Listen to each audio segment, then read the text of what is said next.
So namaskar to all who are watching. In this video we are going to discuss about periodicity in properties. ये inorganic chemistry से है. Basically अपन जानते हैं कि chemistry में तीन मेन स्ट्रीम्स होती है, physical chemistry, organic chemistry and inorganic chemistry.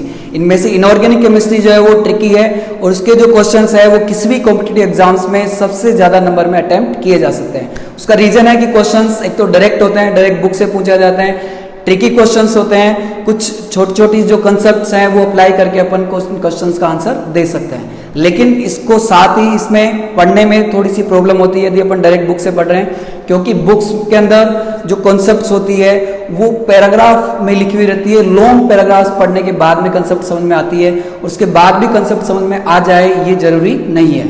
Long paragraphs को पढ़ते समय माइंड भी डिस्ट्रैक्ट होता है. उसके बाद में भी सबसे ज्यादा जो प्रॉब्लम क्रिएट होती है इनऑर्गेनिक केमिस्ट्री में वो होती है एक्सेप्शन से.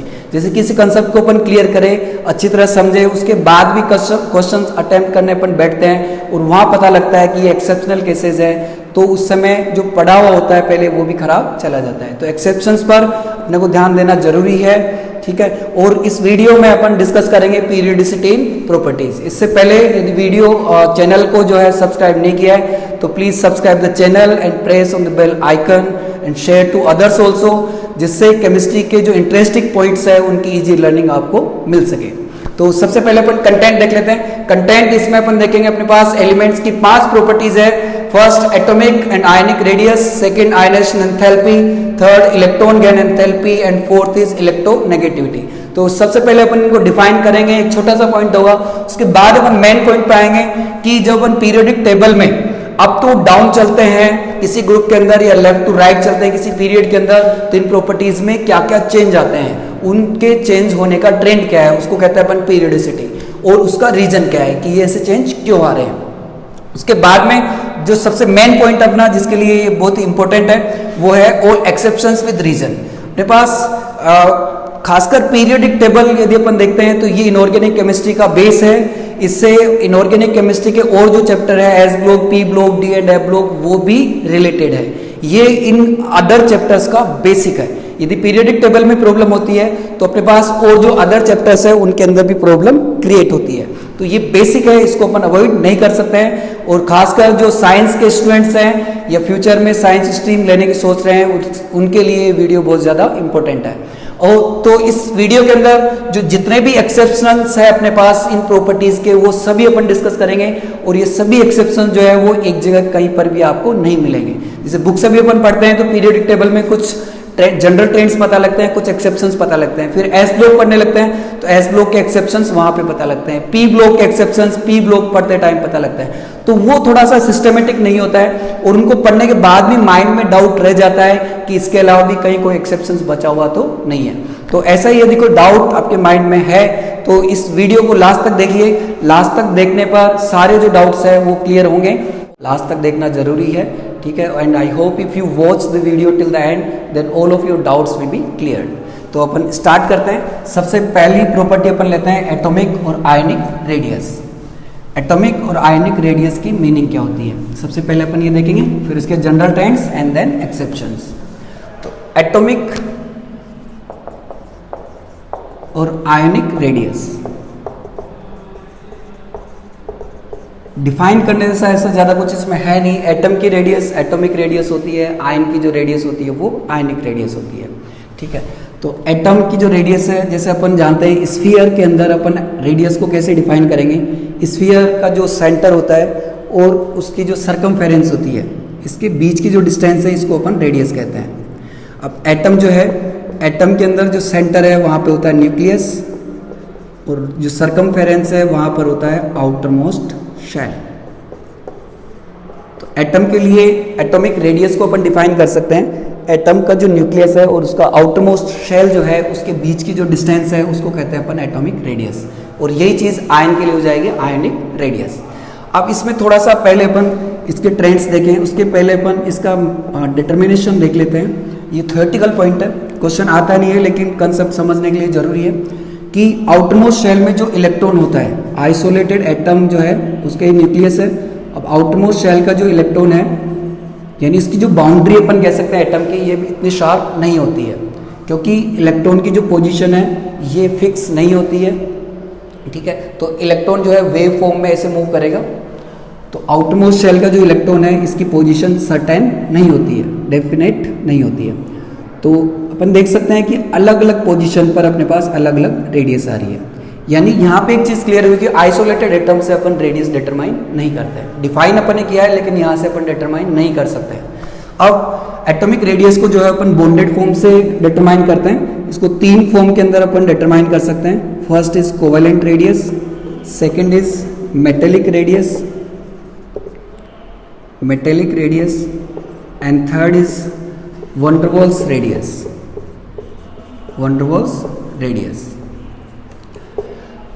कोवेलेंट रेडियस जो है कोवेलेंटली बॉन्डेड जो नॉन मेटल्स के एटम्स होते हैं उनके लिए होती है।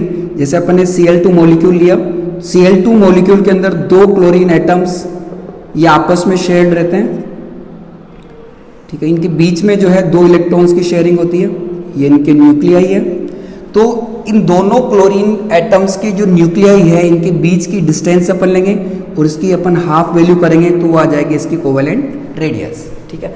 तो ये जो है अपन देख सकते हैं रियल रेडियस यहाँ तक की है, उससे थोड़ी कम है, लेकिन क्योंकि ये फिक्स है ये डिटरमाइन की जा सकती है। आइसोलेटेड एटम के जैसे इसकी जो वैल्यू है वो अलग अलग नहीं होगी, क्योंकि न्यूक्लियाई के बीच की डिस्टेंस जो है फिक्स है तो ये डिस्टेंस भी फिक्स रहेगी, हाफ वैल्यू भी। इसलिए अपन कोवेलेंट रेडियस को ही एटॉमिक रेडियस मान देते हैं नॉन मेटल्स के लिए। तो कोवेलेंट रेडियस को अपन डिफाइन कर सकते हैं, it is the half value of the distance between 2 nuclei of 2 same type of atoms bonded by covalent bond. 2 same type के एटम है वो कोवेलेंट बॉन्ड से जुड़े हुए हैं, उनके न्यूक्लियाई के बीच की डिस्टेंस लेके उसका अपन हाफ कर लेंगे, वो आ जाएगी कोवेलेंट रेडियस। फिर मेटेलिक रेडियस अपन देखते हैं, ये मेटल्स के लिए होती है। मेटल्स क्रिस्टलाइन सॉलिड्स है, crystalline solid crystal lattice form करती है। क्रिस्टल लैटिस में जो मेटल के नियरेस्ट एटम्स है उनके बीच की डिस्टेंस की अपन हाफ वैल्यू कर लेंगे तो हो जाएगी अपने पास मेटेलिक रेडियस। अब थर्ड अपन आते हैं वंडरवॉल्स रेडियस, ये नोबल गैसेस के लिए होती है।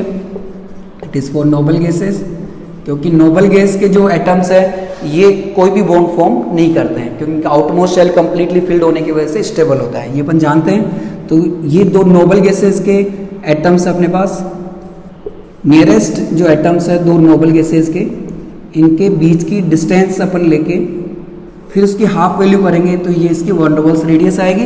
ये इसकी रियल एटॉमिक रेडियस से ज़्यादा है, ठीक है, लेकिन इसी को अपन एटॉमिक रेडियस मानते हैं क्योंकि और अपने पास कोई ऑप्शन नहीं है। तो ये तो अपने पास एटॉमिक रेडियस और उसका डिटर्मिनेशन हो गया। अब अपन मेन पॉइंट पे आते हैं जहाँ से एक क्वेश्चन बनते हैं, और जो मेन पॉइंट्स है खासकर जो ऑर्डर्स है और उसके जो एक्सेप्शंस हैं, रीजन्स है, वो आप नोट करते चलिए। तो सबसे जो पहला है वो अपन देखेंगे the comparison between atomic and ionic radius. तो इसमें जो बहुत इंपॉर्टेंट पॉइंट है वो है अपने पास जितना पॉजिटिव चार्ज ज़्यादा होगा उतनी रेडियस कम होगी, जितना नेगेटिव चार्ज ज़्यादा होगा गिवन स्पीशीज में उनकी रेडियस उतनी ज़्यादा होगी। ये है for the species having same number of protons, उनके लिए यदि प्रोटॉन सेम है तो उसके ऊपर ये ट्रिक अप्लाई होती है। और उसके लिए 2 केसेस आते हैं अपने पास, या तो वो आयन जो बन रहे हैं नेगेटिव और पॉजिटिवली चार्ज्ड आयंस वो एक ही एलिमेंट के हो, या फिर ये आयंस डिफरेंट एलिमेंट के हो लेकिन स्पीशीज आइसो इलेक्ट्रॉनिक हो। दोनों चीज़ों पे अप्लाई होता है। जैसे अपन सेम टाइप ऑफ एटम पे लेते हैं oxygen, then O+, O2+, O-, O2-, तो इधर चल रहे हैं अपन, नेगेटिव चार्ज इंक्रीज हो रहा है, इधर पॉजिटिव चार्ज इंक्रीज हो रहा है, तो रेडियस इधर कम होगी और इधर रेडियस ज़्यादा होगी, ठीक है। या फिर अपन आइसो इलेक्ट्रॉनिक स्पीशीज ले सकते हैं, जैसे नियोन है Na+, Mg2+, और इधर अपने पास F-, O2-, ये आइसो इलेक्ट्रॉनिक स्पीशीज पे भी अप्लाई होता है ये रूल। इधर पॉजिटिव चार्ज है तो रेडियस कम होगी, पॉजिटिव चार्ज इंक्रीज हो रहा है रेडियस डिक्रीज होगी, इधर नेगेटिव चार्ज इंक्रीज हो रहा है रेडियस इधर डिक्रीज होगी पॉजिटिव चार्ज के साथ, इधर नेगेटिव चार्ज के साथ रेडियस इधर इंक्रीज होगी, ठीक है। तो ये रूल है अपने पास, ठीक है, कि यानी नेगेटिव चार्ज जो होता है, एनाइन जो होता है, उसकी रेडियस एटम से ज़्यादा होती है, और जो कैटायन होता है उसकी जो रेडियस होती है वो नॉर्मल जो अपने पास न्यूट्रल एटम है उससे कम होती है। इसका थोड़ा अपन रीज़न भी देख लेते हैं। ये तो अपने पास केस हो गया, जिसको अपन अप्लाई कर सकते हैं क्वेश्चन के लिए कि जो प्रोटॉन अपने पास कैटायन है उसकी रेडियस कम है, एनायन की रेडियस ज़्यादा है। इसके लिए अपन दो एलिमेंट लेते हैं, सपोज हाइड्रोजन एंड हीलियम। इन दोनों के पहले अपन एटम्स लेते हैं। तो हाइड्रोजन एटम जो है इसमें अपन जानते हैं एक प्रोटॉन होता है, फर्स्ट शेल में एक इलेक्ट्रॉन होता है।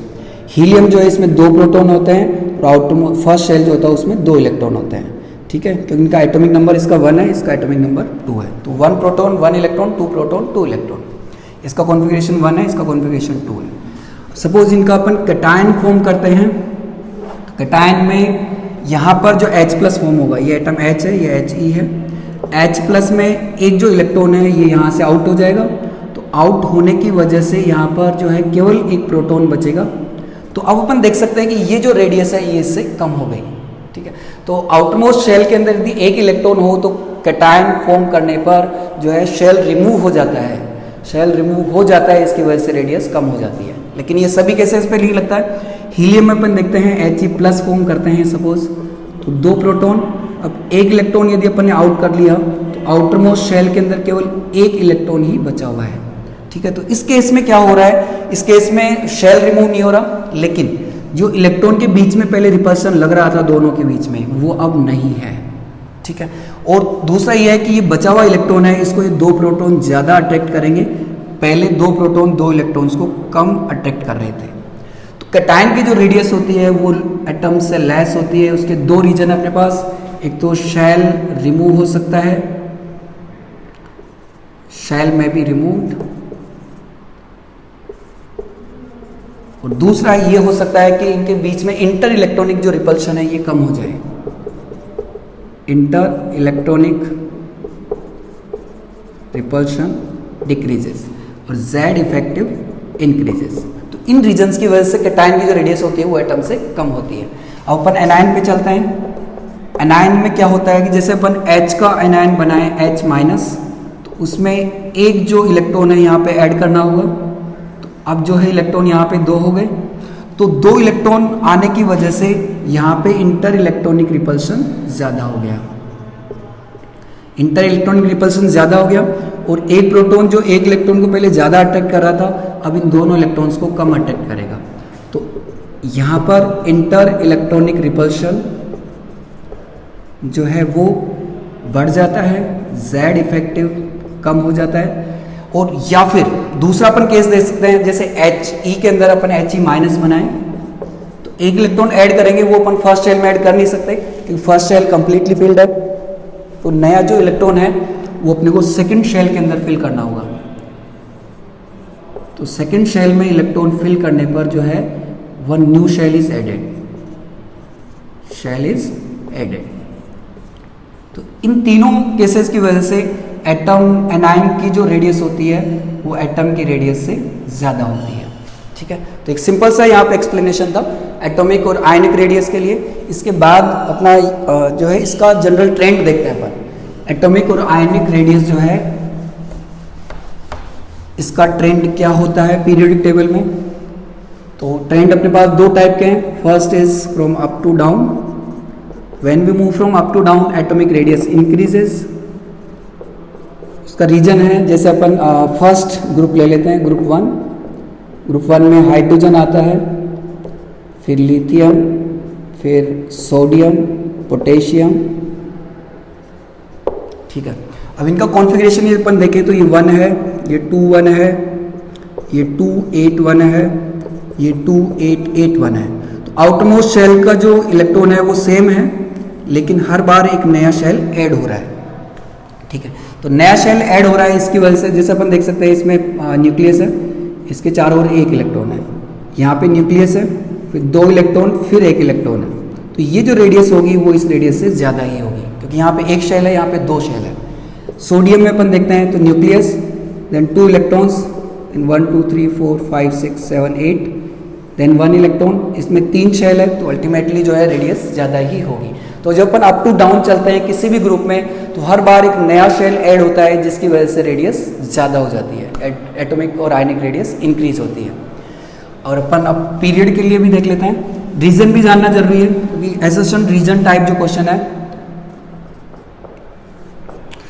उनको सोल्व करने के लिए अपने को रीजन भी पता होना चाहिए। अब जब अपन लेफ्ट टू राइट मूव करते हैं, left to right in any period, then atomic radius decreases, atomic radius decreases. ठीक है, इसका जो रीजन है अपने पास है, जैसे अपन पीरियड सेकंड ले सकते हैं, पीरियड टू, पीरियड टू के अंदर अपने पास जो एलिमेंट्स हैं जैसे अपन देखें तो पहले आता है अपने पास लिथियम, बेरिलियम, बोरॉन, कार्बन। यहाँ पर जो प्रोटॉन्स हैं देखो इनका कॉन्फ़िगरेशन होगा 2 1, इसका होगा 2 2, देन 2 3, 2 4, आउटरमोस्ट शेल सेकेंड है सबके अंदर। अब जब अपन लेफ्ट टू राइट चलते हैं, इसका Z3 है, इसका Z4 है, इसका Z5 है, इसका Z6 है। Z होता है नंबर ऑफ प्रोटॉन्स। तो लेफ्ट टू राइट चलने पर दो चीज़ें इंक्रीज हो रही है, एक नंबर ऑफ प्रोटॉन्स एक एक करके इंक्रीज हो रहा है और इसके साथ में आउटरमोस्ट शेल के जो इलेक्ट्रॉन है वो भी एक एक इंक्रीज हो रहे हैं। सबके फर्स्ट शेल में 2 2 इलेक्ट्रॉन है,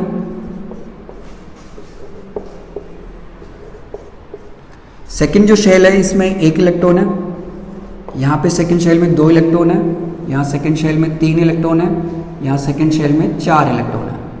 तो इधर से इधर चलेंगे, ये प्रोटॉन जो इंक्रीज हो रहे हैं ये आउटरमोस्ट शेल के इलेक्ट्रॉन्स को ज़्यादा अट्रैक्ट करेंगे क्योंकि इनका Z इफेक्टिव ज़्यादा है। तो लेफ्ट टू राइट चलते हैं अपन, तो Z इफेक्टिव इंक्रीज होता है, इसकी वजह से रेडियस जो है वो डिक्रीज हो जाती है, रेडियस विल बी डिक्रीजिंग। इसके साथ में एक फैक्टर हो रहा है कि जो इलेक्ट्रॉन इंक्रीज हो रहे हैं ये एक दूसरे को रिपेल भी करेंगे और रिपेल करने के बाद में ये रेडियस को स्प्रेड करने की कोशिश करेंगे, फैलाने की कोशिश करेंगे। लेकिन यहाँ पर जो प्रोटॉन्स, बड़े हुए प्रोटॉन्स का जो अट्रैक्शन है उसका इफेक्ट ज़्यादा होता है, इसकी वजह से एटॉमिक रेडियस डिक्रीज होती है। तो atomic radius up to down increases, left to right decreases. अब इसके जो एक्सेप्शन है कि जिन केसेस पे ये चीज़ अप्लाई नहीं हो पा रही है तो अपने पास अप टू डाउन जो है उसके अंदर एक एक्सेप्शन है, ये है ग्रुप 13। जनरल ट्रेंड है कि ये इंक्रीज होती है रेडियस, लेकिन ग्रुप 13 में एक ऐसा केस आता है जहाँ पर इंक्रीज होने के बजाय ये डिक्रीज हो जाती है। ग्रुप 13 अपन जानते हैं boron, aluminium, gallium, indium and thallium. तो जैसे अपन रेडियस एक्सपेक्ट तो ऐसे करते हैं कि ये रेडियस जो है गैलियम की ज़्यादा होनी चाहिए एल्यूमिनियम से, लेकिन गैलियम की जो रेडियस होती है वो एल्यूमिनियम से कम होती है। ये केवल एक एक्सेप्शन है अपने पास रेडियस का, उसके अलावा कहीं पर ही कोई एक्सेप्शन नहीं है। लेफ्ट टू राइट में कोई एक्सेप्शन नहीं है, हमेशा डिक्रीज होती है। अप टू डाउन में भी कोई एक्सेप्शन नहीं है, हमेशा इंक्रीज होती है, इसको छोड़ के। और इसको अपन लर्न भी कर सकते हैं, एक ट्रिक है अपने पास सिंपल सी। सपोज इसको कभी लर्न किया होगा ग्रुप 13 को, तो उसकी ट्रिक थी अपने पास बैंगन, आलू, गाजर इन थैली। ठीक है, तो इसको अपन आलू है, ये गाजर है, तो आलू की जो रेडियस होती है वो हमेशा गाजर से ज़्यादा ही होती है। आलू गाजर से मोटा होता है, गाजर पतली होती है। तो इससे अपन इसको लर्न कर सकते हैं कि एल्यूमिनियम की जो रेडियस होती है वो गैलियम से ज़्यादा होती है। और इसके अलावा एक चीज़ और है कि जैसे अपन पी ब्लॉक में देखते हैं, तो पी ब्लॉक के अंदर कोई भी ग्रुप ले लें अपन, फर्स्ट और सेकंड एलिमेंट जो है इसकी रेडियस में ज़्यादा डिफरेंस होता है, फिर रेडियस अप्रोक्सीमेट सेम हो जाती है। उसका रीजन है अपने पास due to weak shielding effect of inner D orbitals.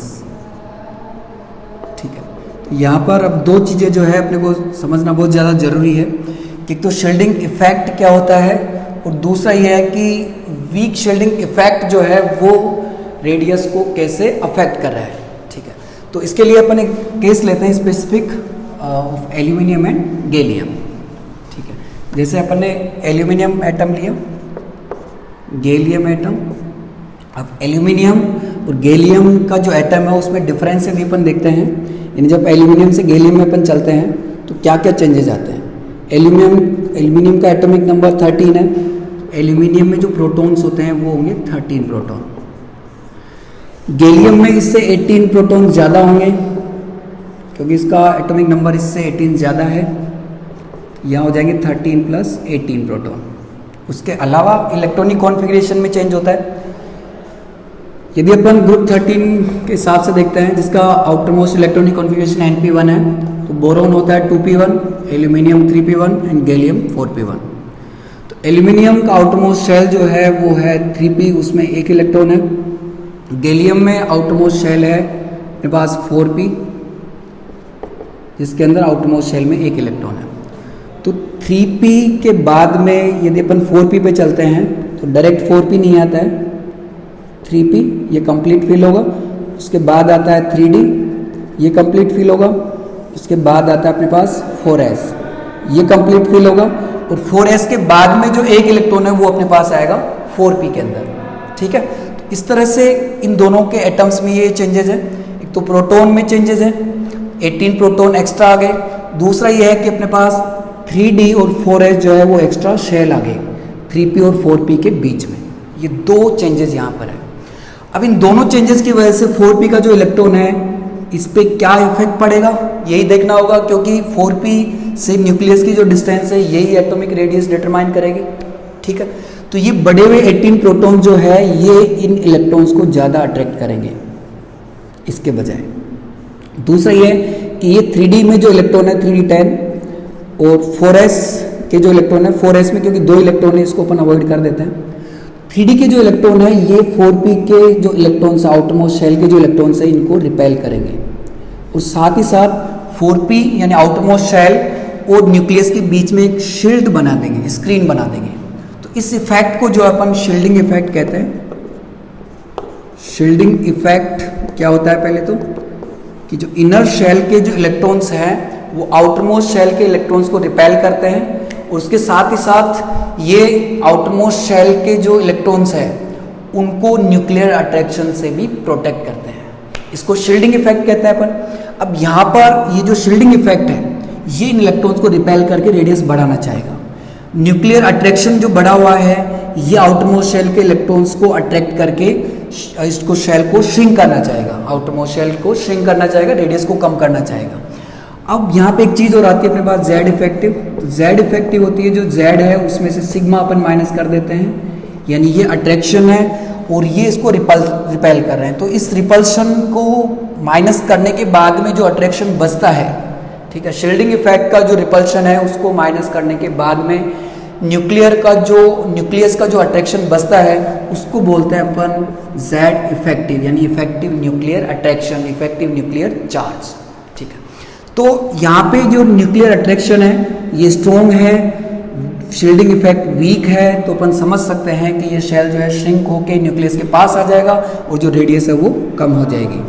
इसलिए एल्यूमिनियम से गैलियम की रेडियस कम होती है और इसी वजह से फर्स्ट और सेकंड एलिमेंट यदि अपन देखते हैं पी ब्लॉक के अंदर तो उनके बीच में कोई इनर शेल नहीं आ रहा, तो यहाँ रेडियस ज़्यादा बढ़ रही है। उसके बाद में रेडियस बढ़ती है लेकिन इतनी ज़्यादा इंक्रीज नहीं होती, अप्रोक्सीमेट कॉन्स्टेंट हो जाती है। उसका रीजन यही है, ठीक है, क्योंकि वहाँ इनमें क्या होता है कि जो न्यूक्लियर अट्रैक्शन है उसको शील्डिंग इफेक्ट कंपनसेट नहीं कर पाता। तो बढ़ा हुआ जो न्यूक्लियर अट्रैक्शन है ये आउटर मोस्ट शेल के इलेक्ट्रॉन्स को अट्रैक्ट करके आउटर मोस्ट शेल को अपने पास मिला देता है, या फिर दूर भी रहता है तो इतना दूर नहीं रह पाता, ठीक है। तो ये अपने पास एटॉमिक रेडियस थी, एटॉमिक और आयनिक रेडियस, इससे रिलेटेड जितने भी अपने पास पॉइंट्स थे ये क्लियर हो गए। पहला पॉइंट जो था अपना पीरियोडिसिटी का ये कंप्लीट। सेकंड पॉइंट अब स्टार्ट करेंगे अपन, और सेकंड पॉइंट अपने पास है ionisation enthalpy. Ionisation enthalpy it is denoted by delta E H. ये क्या होती है, देखो एंथैल्पी जहाँ पर अपन वर्ड लिखते हैं तो एंथैल्पी नाम आते ही अपने पास माइंड में एनर्जी आ जाती है, यानी कि एंथैल्पी जो है वो एनर्जीज है सब। तो ये भी एक एनर्जी है and this energy is always required किसके लिए, for ionization. Ionization means to make cation from gaseous atom, gaseous isolated atom. और क्योंकि ये रिक्वायर्ड है तो ये हमेशा पॉजिटिव ही होगी। Ionisation enthalpy is always positive, ठीक है। और यहाँ पे पहले इसको अपन डिफाइन कर लेते हैं, क्या है ionisation enthalpy. Ionisation enthalpy is energy required to release one electron from gaseous atom, gaseous isolated atom to form a cation. अब डेफिनेशन को कई बार अपन अवॉइड कर देते हैं कि डेफिनेशंस में कहाँ से क्वेश्चन बनते हैं, लेकिन यहाँ से भी आ सकते हैं। सपोज आयनेशन एंथैल्पी की डेफिनेशन पे अपन ने ज़्यादा फोकस नहीं किया है और क्वेश्चन पूछा गया है तुमसे कि sodium solid we make Na plus electron, तो ये एनर्जी जो चेंज है या इस चेंज के अंदर जो एनर्जी चेंज हो रहा है उसको अपन क्या नाम देंगे। अब जल्दीबाजी में यदि अपन स्टेट नहीं देखते हैं तो इलेक्ट्रॉन रिलीज हो रहा है तो इसको अपन आयनाइजेशन एंथैल्पी नाम दे देंगे, लेकिन ये आयनाइजेशन एंथैल्पी नहीं है, ये वर्क फंक्शन है, क्योंकि यहाँ पर इलेक्ट्रॉन जो है वो सोडियम मेटल सॉलिड जो मेटल है उससे रिलीज हो रहा है, सोडियम के आइसोलेटेड एटम से रिलीज नहीं हो रहा। ठीक है, तो for ionisation enthalpy it must be gaseous. अब ये आयनाइजेशन एंथैल्पी है, तो आयनाइजेशन एंथैल्पी होती है किसी गैसियस आइसोलेटेड एटम के आउटरमोस्ट शेल से एक इलेक्ट्रॉन रिलीज करने के लिए जो रिक्वायर्ड एनर्जी होती है उसको अपन आयनाइजेशन एंथैल्पी कहते हैं। अब ये रिक्वायर्ड क्यों होती है हमेशा, वो भी अपन देख लेते हैं। ठीक है, क्योंकि जैसे अपने पास पता है सेंटर में न्यूक्लियस होता है, फिर आउटरमोस्ट शेल है, तो आउटरमोस्ट शेल पे न्यूक्लियस जो है अपना अट्रैक्शन रखता है और इस इलेक्ट्रॉन को रिलीज करने के लिए, आउटरमोस्ट शेल को रिलीज करने के लिए इस पे न्यूक्लियस का जो अट्रैक्शन है इसको ब्रेक करना होगा और उसको ब्रेक करने के लिए एनर्जी रिक्वायर्ड होगी। ठीक है, तो हमेशा ही रिक्वायर्ड होती है, और क्योंकि रिक्वायर्ड इसलिए कि इस अट्रैक्शन को ब्रेक करना है, ये अट्रैक्शन जो है जितना ज़्यादा होगा उतना ही इस इलेक्ट्रॉन को रिलीज करने के लिए ज़्यादा एनर्जी रिक्वायर्ड होगी। इसका मतलब ionisation enthalpy is directly proportional to Z effective nuclear charge. दूसरा यह है कि जैसे रेडियस इंक्रीज होती है, जैसे अपने पास एक एटम A है एक B है, इस B एटम की रेडियस ज़्यादा है तो ये न्यूक्लियस से इलेक्ट्रॉन ज़्यादा दूर चला गया तो इस पर न्यूक्लियस का अट्रैक्शन कम होगा तो इस इलेक्ट्रॉन को रिलीज करने के लिए कम एनर्जी रिक्वायर्ड होगी। यानी रेडियस जब इंक्रीज होती है तो आयनाइजेशन एंथैल्पी डिक्रीज हो जाती है। तो ionisation enthalpy is inversely proportional to the atomic और आयनिक रेडियस। ये दो फैक्टर यहाँ पे मेनली अपने पास काम करते हैं। ठीक है, तो एक शील्डिंग इफेक्ट भी करता है। शील्डिंग इफेक्ट जितना ज़्यादा होगा, शील्डिंग इफेक्ट में क्या होता है, इलेक्ट्रॉन यदि इस आउटरमोस्ट शेल के इलेक्ट्रॉन को शील्ड कर देते हैं तो इस पर न्यूक्लियस का जो अट्रैक्शन है वो कम हो जाता है और उसको रिलीज करने के लिए कम एनर्जी रिक्वायर्ड होती है। तो शील्डिंग इफेक्ट के भी ये इन्वर्सली प्रोपोर्शनल होता है। ठीक है, तो अब ये जो फर्स्ट इलेक्ट्रॉन रिलीज करने के लिए रिक्वायर्ड जो एनर्जी है ये फर्स्ट आयनाइजेशन एंथैल्पी है और उसको अपन जनरली आयनाइजेशन एंथैल्पी भी कह सकते हैं। तो ionisation enthalpy is the energy required to release one electron from outermost shell of gaseous isolated atom. ये डेल्टा H 1 है या इसको अपन सिंपल डेल्टा H भी लिख सकते हैं।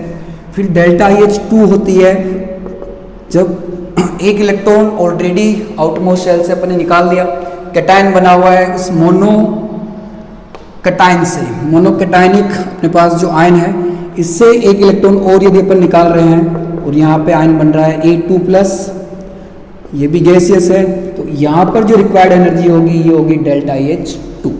ठीक है, यहाँ ध्यान देने की चीज़ है डेल्टा H 2 दो इलेक्ट्रॉन रिमूव करने के लिए, रिलीज करने के लिए रिक्वायर्ड एनर्जी नहीं है, ये केवल सेकेंड इलेक्ट्रॉन रिलीज करने के लिए रिक्वायर्ड एनर्जी है।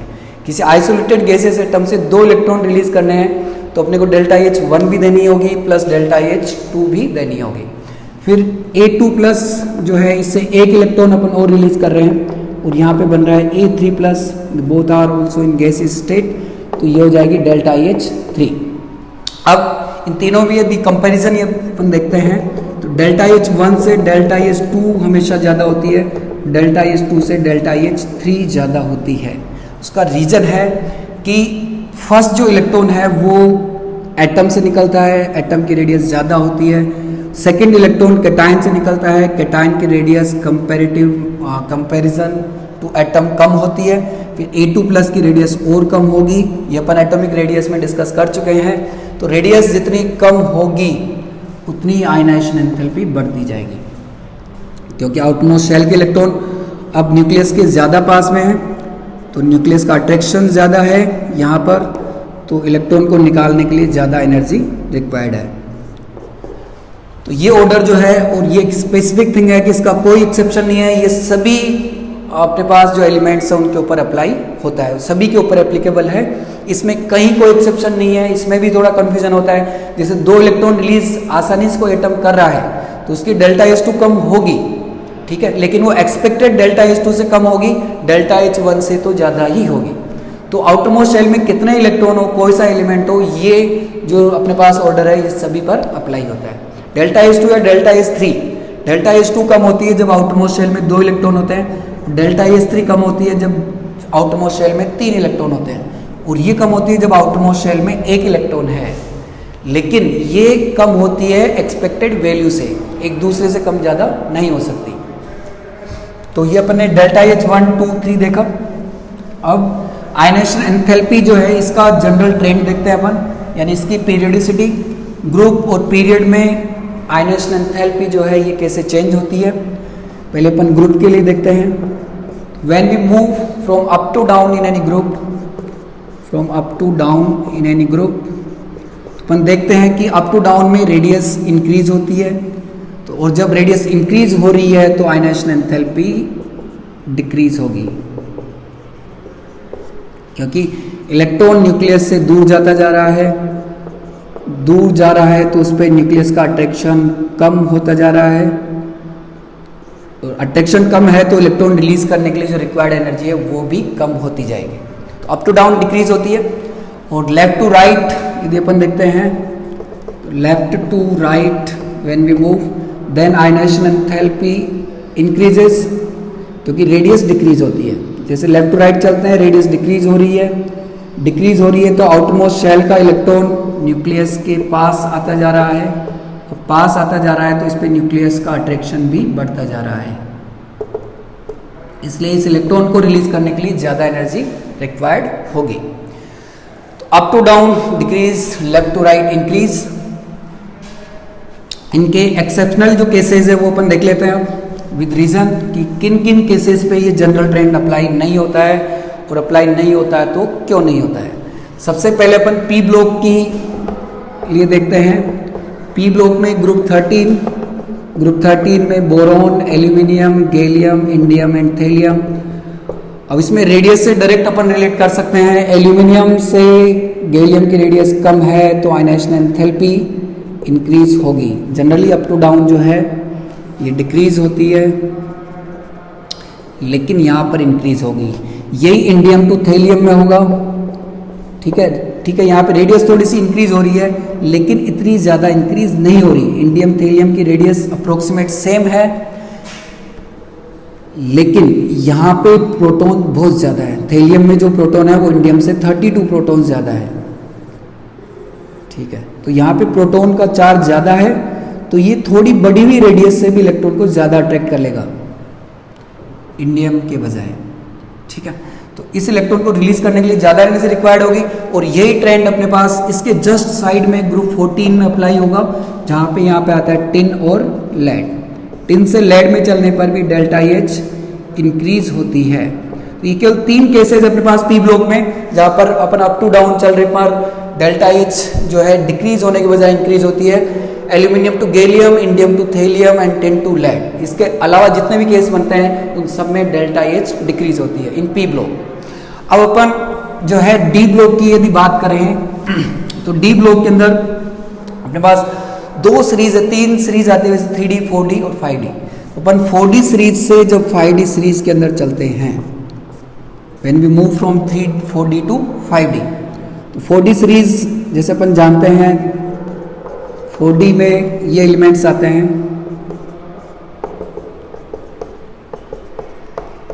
ठीक है।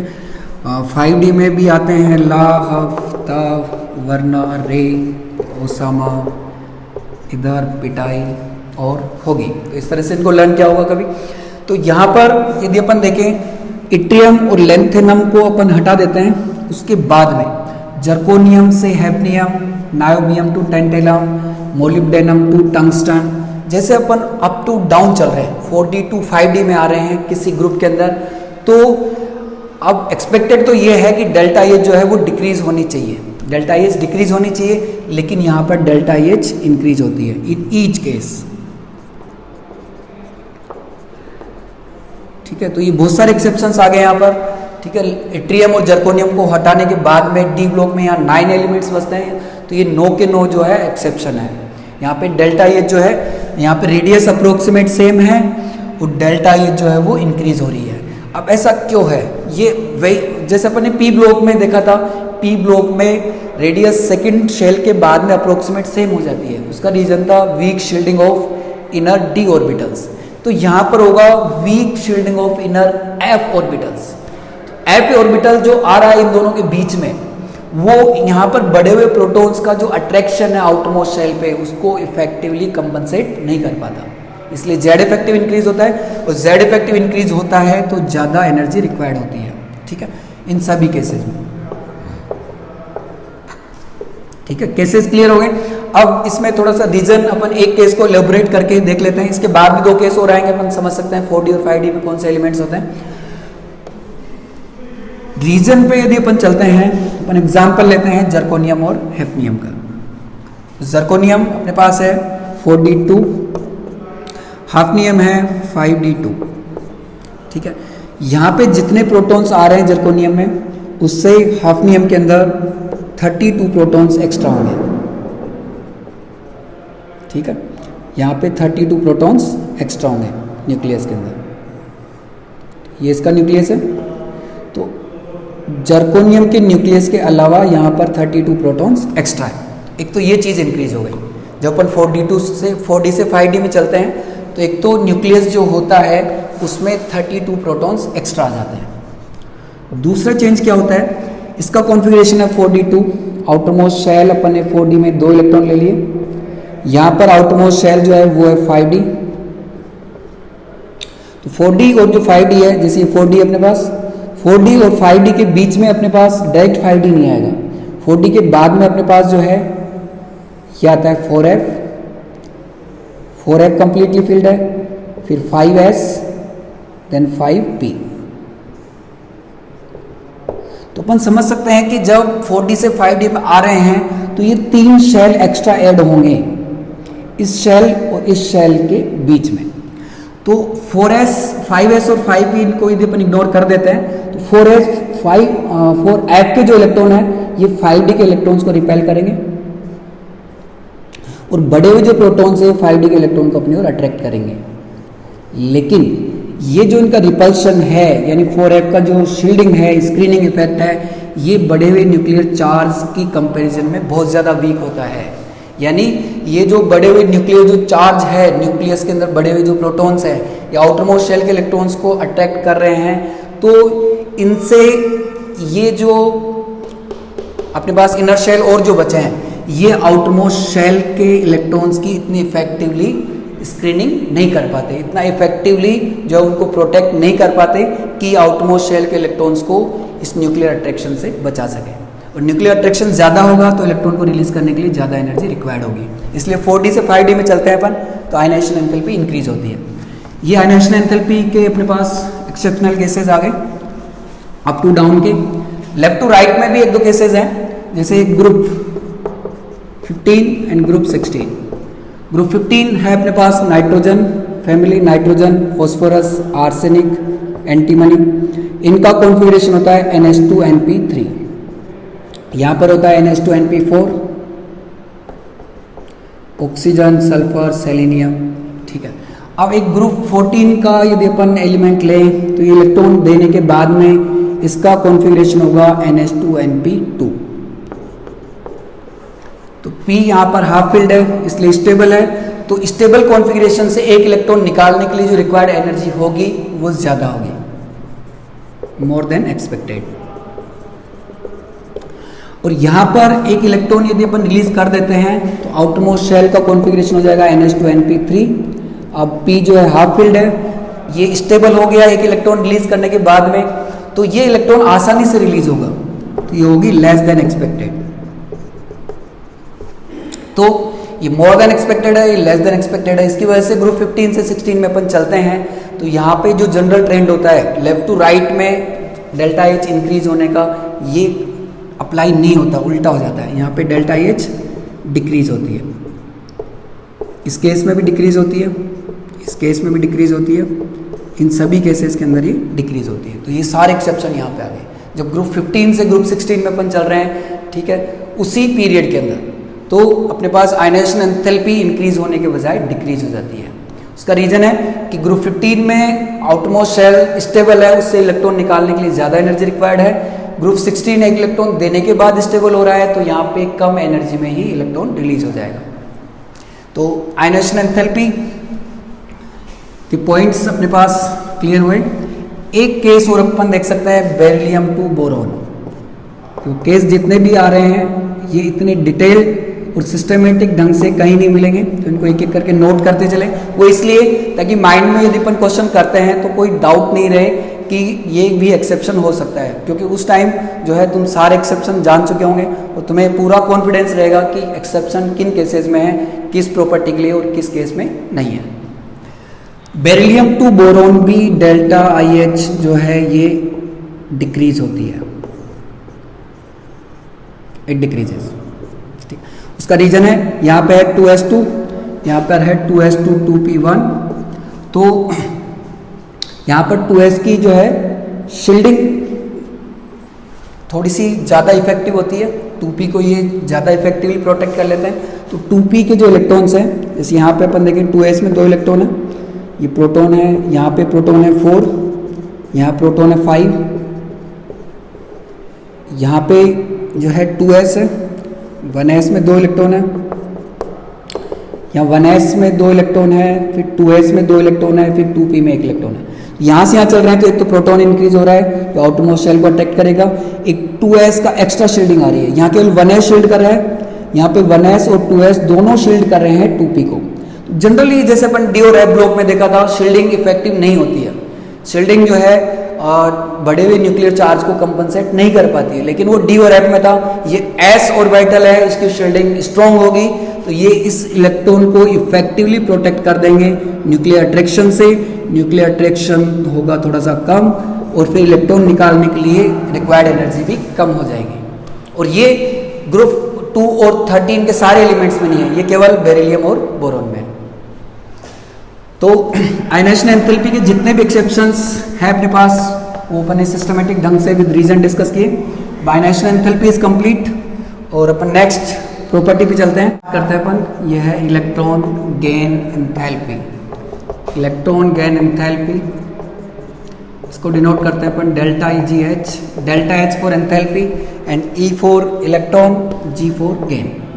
एंथैल्पी मीन्स ये भी एक एनर्जी है और ये एनर्जी किसके लिए है? ये एनर्जी अपने पास इलेक्ट्रॉन गेन की, यानी कि अपने पास आउटमोस्ट शेल जो होता है आइसोलेटेड गैसेस एटम का, ये भी आइसोलेटेड गैसेस एटम के लिए ली जाती है। आइसोलेटेड गैसेस एटम का जो आउटमोस्ट शेल है उसमें एक इलेक्ट्रॉन गेन हो रहा है, उसके अंदर जो एनर्जी चेंज होगा उसको कहेंगे electron gain enthalpy. Energy change होगा, ये भी एक इंपॉर्टेंट वर्ड है। हमने डेल्टा H के अंदर कहा था एनर्जी रिक्वायर्ड होगी। डेल्टा H में इलेक्ट्रॉन रिमूव होता है, यहाँ पे इलेक्ट्रॉन ऐड होता है। Delta H is always positive, ठीक है, वह एनर्जी रिक्वायर्ड होती है। यहाँ पे अपने कहा एनर्जी चेंज का मतलब ये एनर्जी रिक्वायर्ड भी हो सकती है और ये एनर्जी रिलीज भी हो सकती है। दिस में भी रिक्वायर्ड एंड दिस में भी रिलीज।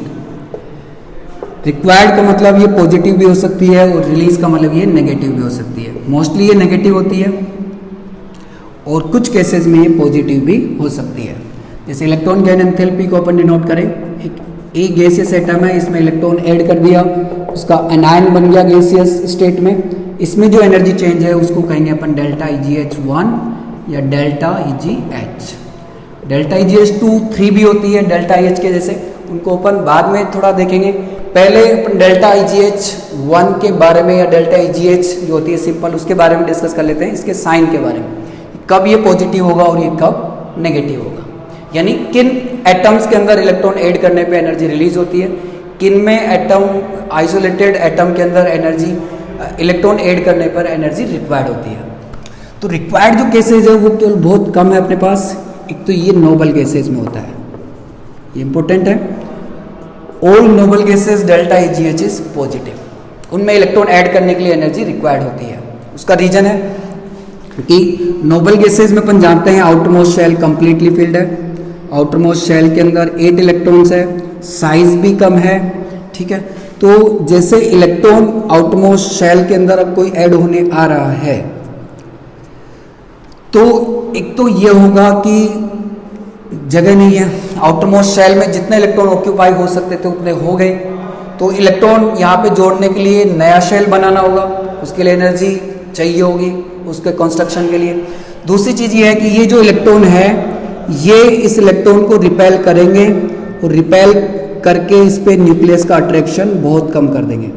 तो दोनों चीज़ें हैं, एक तो यहाँ पे रिक्वायरमेंट नहीं है, फालतू की चीज़ आ रही है इलेक्ट्रॉन एक्स्ट्रा, क्योंकि आउटर मोस्ट शेल जो है पहले भरा हुआ है, पहले स्टेबल है। और दूसरी चीज़ ये है कि जो इलेक्ट्रॉन आ रहा है, जो चीज़ बाहर से आ रही है उस पर रिपल्शन लग रहा है, उस पर जो है ये जो पहले से इलेक्ट्रॉन प्रेजेंट है ये इस पर हाई रिपल्शन लगा रहे हैं, तो फिर ये इलेक्ट्रॉन क्यों जुड़ेगा यहाँ पर। तो इसको जोड़ने के लिए अपने को एनर्जी रिक्वायर्ड होगी। तो नोबल गैसेस के लिए जो डेल्टा EgH है ये होती है ऑलवेज पॉजिटिव, और ये चीज़ बेरिलियम और मैग्नीशियम पर भी एप्लीकेबल है। तो 6 अपने पास नोबल गैसेस हो गई, ठीक है, 2 ये हो गए। तो इन 8 एलिमेंट्स के लिए ये पॉजिटिव है, बाकी सभी के लिए नेगेटिव है। यानी इनको छोड़ के, इन केसेस को छोड़ के और सभी जो एलिमेंट्स हैं उनके आइसोलेटेड गैसेस एटम्स इलेक्ट्रॉन को ऐड करके एनर्जी रिलीज करते हैं, ठीक है, एनर्जी रिलीज करते हैं, इसलिए उनमें नेगेटिव होती है। अब ये तो बात थी अपने पास डेल्टा EgH 1 के लिए। डेल्टा EgH 2 होती है अपने पास जब A- बन चुका है, A- गैसियस, इसके अंदर सेकेंड इलेक्ट्रॉन अपन ऐड कर रहे हैं और ये बन रहा है A2- गैसियस। तो इसके अंदर जो एनर्जी चेंज होगा इसको कहेंगे अपन डेल्टा EgH 2, यानी सेकेंड आयनाइजेशन एंथैल्पी। ये अपने पास डेल्टा EgH 2 और A2- गैसियस के अंदर एक इलेक्ट्रॉन एक्स्ट्रा और ऐड कर रहे हैं और अपन बना रहे हैं A3- गैसियस। इसमें जो ये डेल्टा EgH 3 है और ये दोनों ही हमेशा पॉजिटिव होती है। दीज आर ऑलवेज पॉजिटिव, क्योंकि यहाँ पे ऑलरेडी चार्ज है और इसके अंदर अपन इलेक्ट्रॉन जोड़ना चाहते हैं नेगेटिव पार्टिकल के अंदर। तो ये जो आयन है इनमें भी माइनस चार्ज है, इलेक्ट्रॉन पे माइनस चार्ज है, तो इनका जो माइनस चार्ज है वो इलेक्ट्रॉन को रिपेल करेगा, जुड़ने नहीं देगा। तो यहाँ पर इलेक्ट्रॉन ऐड करने के लिए एनर्जी रिक्वायर्ड होगी। तो ये जो है delta EgH 2 and delta EgH 3 they are always positive. तो इलेक्ट्रॉन गेन एंथैल्पी, इसकी मीनिंग डिस्कस किए अपन ने, इसके पॉइंट्स जो थे बेसिक वो डिस्कस किए। अब इसकी पीरियडिसिटी पे आते हैं। जब अप टू डाउन अपन चलते हैं, when we move from up to down in a group, then radius increases, radius increase हो रही है तो आउटर जो इलेक्ट्रॉन है जो ऐड होने वाला है उस पर देखो एनर्जी रिलीज क्यों हो रही है। अपन नेगेटिव इलेक्ट्रॉन गेन एंथैल्पी का ट्रेंड देखेंगे, पॉजिटिव को हटा देता है, पॉजिटिव जिन केसेस के अंदर उनको हटा के अपन ट्रेंड देखेंगे।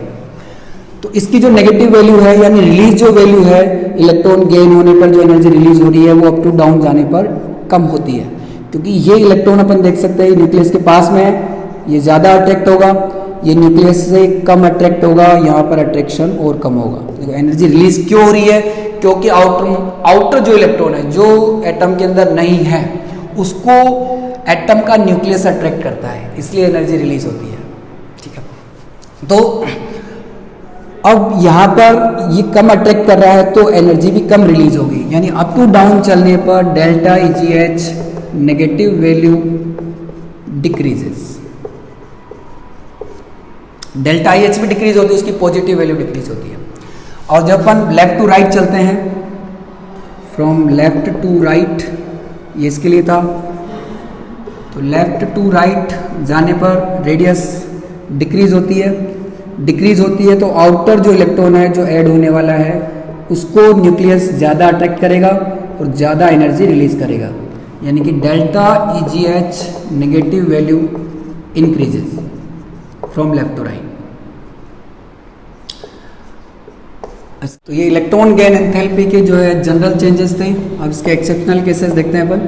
तो एक्सेप्शनल जो है इसमें अप टू डाउन चलने पर जो है 2 जगह इसमें एक्सेप्शन होता है, एक ग्रुप 17 और एक ग्रुप 16। ग्रुप 16 एंड 17 का फर्स्ट और सेकंड जो एलिमेंट है वहाँ पर एक्सेप्शन है। ग्रुप 16 में ऑक्सीजन, सल्फर, 17 है फ्लोरीन एंड क्लोरीन। जैसे अपन जानते हैं अप टू डाउन चलने पर इलेक्ट्रॉन गेन एंथैल्पी की जो नेगेटिव वैल्यू है ये डिक्रीज होती है, लेकिन यहाँ पर ये इंक्रीज हो जाती है। Negative delta EGH increases here also and here also. इसका रीजन अपन देखते हैं, इसके अलावा कहीं पे कोई एक्सेप्शन नहीं है डेल्टा EGH का, ना अप टू डाउन है, लेफ्ट टू राइट है। अब इसका रीजन अपन देख लेते हैं। ऑक्सीजन और सल्फर में यदि अपन देखें, देखो ऑक्सीजन ये ऑक्सीजन का एटम है, ये सल्फर का लार्ज साइज का एटम है, तो एक्सपेक्ट अपन ये कर रहे हैं कि ऑक्सीजन का एटम ज़्यादा एनर्जी रिलीज करेगा न्यूक्लियस इलेक्ट्रॉन को अट्रैक्ट करके, और सल्फर का जो न्यूक्लियस है ये इलेक्ट्रॉन को, क्योंकि ये इलेक्ट्रॉन दूर गया तो इसको अट्रैक्ट करके कम एनर्जी रिलीज करेगा, ये एक्सपेक्ट करें। लेकिन होता ही है ऑक्सीजन में आउटर मोस्ट शेल के अंदर यदि अपन इलेक्ट्रॉन देखें 6 इलेक्ट्रॉन है, 2 3 4 5 6। फ्लोरीन में यहाँ पे 7 इलेक्ट्रॉन होंगे। साइज जो है वो बहुत ज़्यादा स्मॉल है, क्योंकि अपन जानते हैं पी ब्लॉक में फर्स्ट और सेकेंड एलिमेंट की साइज में बहुत ज़्यादा डिफरेंस होता है। तो यहाँ पर ये इलेक्ट्रॉन इस आउटर जुड़ने वाले जो इलेक्ट्रॉन को रिपेल करेंगे, और ये रिपेल करके इस आउटर इलेक्ट्रॉन पर न्यूक्लियस के अट्रैक्शन को कम कर देंगे, इससे भी कम कर देंगे। तो यहाँ पर जो एनर्जी रिलीज हो रही है वो कम है, यहाँ पर जो एनर्जी रिलीज हो रही है वो ज़्यादा है। अब क्वेश्चन उठ सकता है कि इसके भी आउटर मोस्ट शेल में 6 इलेक्ट्रॉन है, यहाँ पे ऐसा क्यों नहीं हो रहा? यहाँ पे 6 इलेक्ट्रॉन है लेकिन वो डिफ्यूज्ड है, दूर दूर है, इसलिए चार्ज डेंसिटी इतनी ज़्यादा नहीं है, तो रिपल्शन, इंटर इलेक्ट्रॉनिक रिपल्शन यहाँ पर ज़्यादा इफेक्टिव होगा। और वही चीज़ फ्लोरीन और क्लोरीन में है। तो फ्लोरीन की जो डेल्टा EGH होती है वो क्लोरीन से कम नेगेटिव होती है, ऑक्सीजन की डेल्टा EGH सल्फर से कम नेगेटिव होती है। इसके अलावा इसमें कोई और एक्सेप्शनल केस नहीं है। अब इलेक्ट्रॉन गेन एंथैल्पी के बाद में जो है अपन नेक्स्ट पढ़ते हैं इलेक्ट्रोनेगेटिविटी। Electronegativity EN। इलेक्ट्रोनेगेटिविटी जो है ये शेयर्ड एटम की प्रॉपर्टी है। फर्स्ट तो delta EGH and delta EH वो आइसोलेटेड एटम की प्रॉपर्टी थी, ये है शेयर्ड इलेक्ट्रॉन, शेयर्ड जो अपने पास एटम है उसकी प्रॉपर्टी। इन आइसोलेटेड एटम के लिए डिफाइन नहीं होती है। आइसोलेटेड एटम के लिए इसी तरह की प्रॉपर्टी को अपन बोलते हैं इलेक्ट्रॉन एफिनिटी।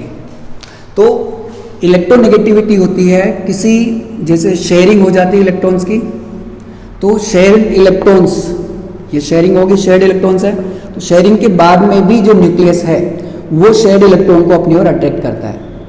इस अट्रैक्शन को ही बोलते हैं अपन इलेक्ट्रोनेगेटिविटी। तो electronegativity is tendency of attracting shared electrons, attracting it is tendency of attracting shared electrons, यानी शेयर्ड इलेक्ट्रॉन्स को जो एटम, जो कोवेलेंटली बॉन्डेड एटम है वो कितना अट्रैक्ट कर रहा है, उसको कहते हैं अपन इलेक्ट्रोनेगेटिविटी। और ये भी साइज के ऊपर डिपेंड करती है, जितना स्मॉल साइज का एटम होगा उतनी इलेक्ट्रोनेगेटिविटी ज़्यादा होगी। तो ये बॉन्डेड, कोवेलेंटली बॉन्डेड एटम उसकी प्रॉपर्टी है, covalently bonded atom shared electrons को अपनी ओर कितना अट्रैक्ट कर रहा है, उस अट्रैक्शन की टेंडेंसी, अट्रैक्शन की स्ट्रेंथ को ही अपन कहते हैं इलेक्ट्रोनेगेटिविटी। और ऐसी एक चीज़ होती है अपने पास इलेक्ट्रॉन एफिनिटी। इलेक्ट्रॉन एफिनिटी जो होती है ये होती है अपने पास आइसोलेटेड जो एटम है वो आउटर इलेक्ट्रॉन को अपनी ओर कितना अट्रैक्ट कर रहा है, इसको इलेक्ट्रॉन एफिनिटी कहते हैं। और इस अट्रैक्शन में जो एनर्जी रिलीज हो रही है उसको कहते हैं अपन डेल्टा EGH। इन डेल्टा EGH जो है वो क्वांटिटेटिव मेजरमेंट है इलेक्ट्रॉन के अट्रैक्शन का, ठीक है, बाय आइसोलेटेड एटम। और इलेक्ट्रॉन एफिनिटी जो है ये इसका क्वालिटेटिव जो है मेजरमेंट है, यानी ये जो है वो एनर्जी रिलीज हो रही है वो है इस केस के अंदर जब आइसोलेटेड एटम एक आउटर इलेक्ट्रॉन को अट्रैक्ट कर रहा है, और ये जो है उसकी स्ट्रेंथ है कि आइसोलेटेड एटम आउटर इलेक्ट्रॉन को किस स्ट्रेंथ से अट्रैक्ट कर रहा है, ठीक है। और जबकि इलेक्ट्रोनेगेटिविटी जो है ये शेयर्ड इलेक्ट्रॉन्स के लिए होती है कि कोवेलेंटली बॉन्डेड एटम जो है वो शेयर्ड इलेक्ट्रॉन को अपनी ओर कितनी स्ट्रेंथ से अट्रैक्ट कर रहा है। तो अपन इलेक्ट्रोनेगेटिविटी पे आते हैं। इलेक्ट्रोनेगेटिविटी साइज के ऊपर डिपेंड करती है, क्योंकि साइज छोटा होगा तो बॉन्ड बनने के बाद में भी शेयर्ड इलेक्ट्रॉन्स को ज़्यादा अट्रैक्शन उस पर लगेगा, ठीक है। तो अप टू डाउन जैसे अपन चलते हैं किसी ग्रुप में, when we move from up to down in any group, तो साइज इंक्रीजेस, साइज इंक्रीज होने की वजह से इलेक्ट्रोनेगेटिविटी डिक्रीजेस। और लेफ्ट टू राइट अपन चलते हैं तो साइज डिक्रीज होती है तो इलेक्ट्रोनेगेटिविटी इंक्रीज होती है। तीनों जो मेन प्रॉपर्टीज है अपने पास, जैसे अप टू डाउन अपन देखें, रेडियस इंक्रीज हो रही है, लेकिन उसके बाद की जो प्रॉपर्टीज है अपने पास delta E H, delta E G H and E N, ये इंक्रीज होती है, delta E G H in the term of negative value. और लेफ्ट टू राइट अपन चलते हैं तो रेडियस जो है वो डिक्रीज होती है, और बाकी जो तीन प्रॉपर्टीज है delta E H, negative delta E G H and E N, ये तीनों इंक्रीज होती है। ठीक है, तो ये अपन शॉर्ट में इनको लर्न कर सकते हैं। उसके बाद में जो है इसके एक्सेप्शन की इलेक्ट्रोनेगेटिविटी जो है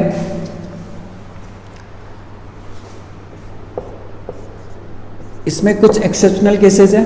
एक ग्रुप 13 अपने पास, जैसे boron, aluminium, gallium, indium and thallium. तो इसमें इलेक्ट्रोनेगेटिविटी बोरॉन से, अब देखो इसमें जस्ट ऑपोजिट है यदि अपन देखें। और ग्रुप 13 इंपॉर्टेंट है क्योंकि ये 11th कोर्स में भी है, डिटेल से इसको एस ब्लॉक में डिस्कस कर रखा है। तो इलेक्ट्रोनेगेटिविटी अप टू डाउन जो है वो डिक्रीज होनी चाहिए, रेडियस इंक्रीज हो रही तो डिक्रीज होनी चाहिए, लेकिन इसमें बोरोन से एल्यूमिनियम तक ही डिक्रीज होती है, उसके बाद में ये इंक्रीज होती है। यहाँ पे इंक्रीज हो रही है, यहाँ से यहाँ पे इंक्रीज हो रही है, यहाँ से यहाँ पे इंक्रीज हो रही है। ठीक है, इन सभी में एक्सेप्शंस है। ग्रुप 14 में अपन देखते हैं तो कार्बन, सिलिकॉन,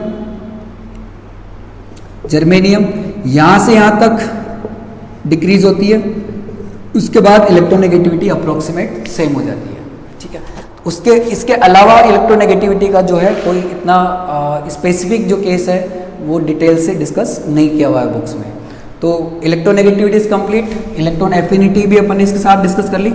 तो इसके साथ ही अपना जो वीडियो है on the which is based on the periodicity in properties वो कंप्लीट हुआ।